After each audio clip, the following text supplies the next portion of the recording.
Pernah kebayang nggak gimana kalau PR liburan itu bukan lagi soal matematika yang bikin pusing, tapi soal kebaikan?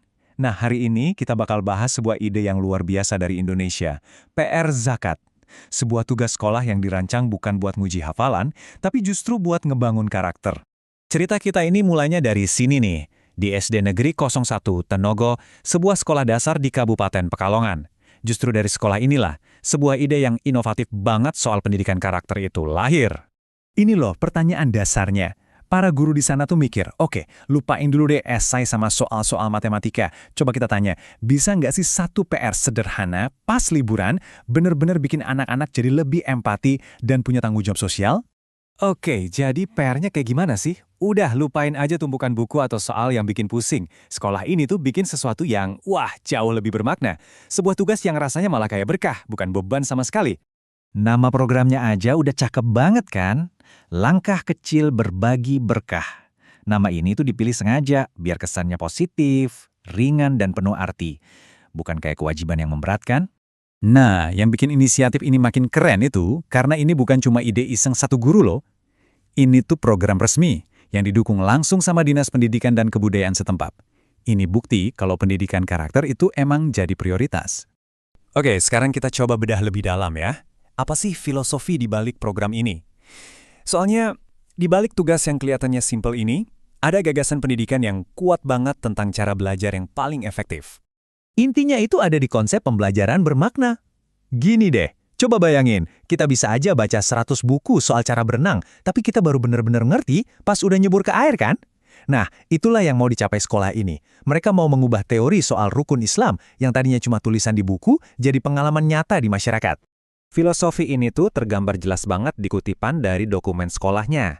Bunyinya gini, zakat bukan sekedar gugur kewajiban, melainkan instrumen penting dalam menyucikan diri dan membantu sesama. Jadi artinya, para siswa belajar kalau memberi itu manfaatnya ada dua arah, ke dalam buat diri sendiri dan keluar buat bantu orang lain di sekitar. Jadi tujuannya ada 3 nih. Pertama, mengubah teori jadi praktek. Simple. Kedua, menumbuhkan empati dengan cara berbagi langsung sama orang lain. Dan yang ketiga, memperkuat hubungan dengan lingkungan sekitar, dengan terlibat langsung di masjid atau musola setempat. Oke, filosofinya emang keren banget. Tapi kan seringnya ide bagus itu gagal karena eksekusinya ribet. Nah, disinilah pintarnya program ini. Mereka bikin PR ini super simple, gampang diikutin, tapi tetap ngena.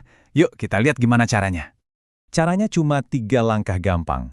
Dan ini berlaku buat semua siswa, dari kelas 1 sampai kelas 6. Pertama, ikut siapin zakat. Kedua, ambil 1 foto aja buat bukti. Ketiga, kirim fotonya lewat Google Form. Udah, gitu doang. Gampang banget kan aksesnya? Tapi coba deh perhatiin, tugasnya ini fleksibel banget. Fokusnya itu bukan pas momen kasih uangnya, tapi di prosesnya. Jadi siswa bisa foto pas lagi bantuin orang tua nyiapin beras di rumah, atau pas lagi jalan ke masjid. Ini penting banget, karena jadi nggak ada tekanan, dan semua orang bisa ikut, gimana pun kondisi keluarganya. Inklusif banget.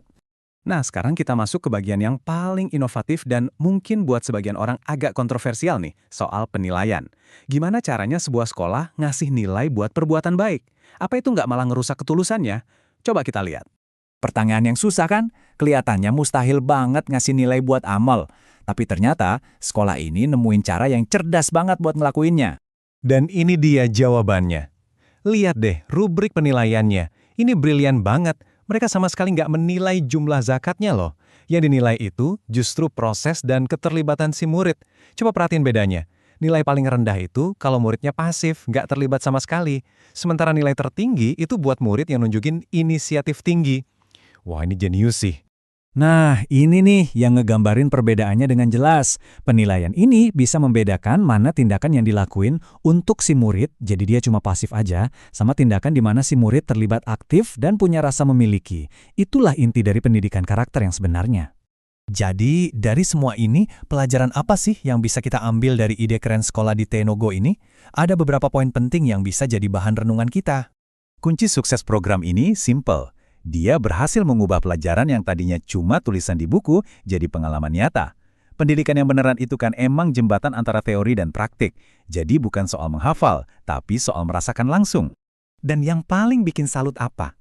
Semua dampak positif ini Munculnya empati, tanggung jawab, kedekatan dengan komunitas, itu semua didapat cuma dari satu tugas, satu PR doang yang dirancang dengan cerdas. Ini bukti kalau dalam pendidikan, kualitas itu jauh lebih penting daripada kuantitas. Nah, ini jadi bahan pikiran buat kita semua. Terinspirasi dari program langkah kecil ini, coba deh kita renungin. Kira-kira langkah kecil apa ya yang bisa kita lakuin di lingkungan kita masing-masing, biar proses belajar itu jadi lebih hidup dan punya makna? Kita tutup dengan visi dari sekolah itu sendiri. Ini bukan cuma slogan, tapi ini tujuan akhir mereka. Menciptakan generasi yang bukan cuma cerdas otaknya, tapi juga mulia karakternya. Sebuah pelajaran yang luar biasa, dari sebuah PR yang sederhana. Pernah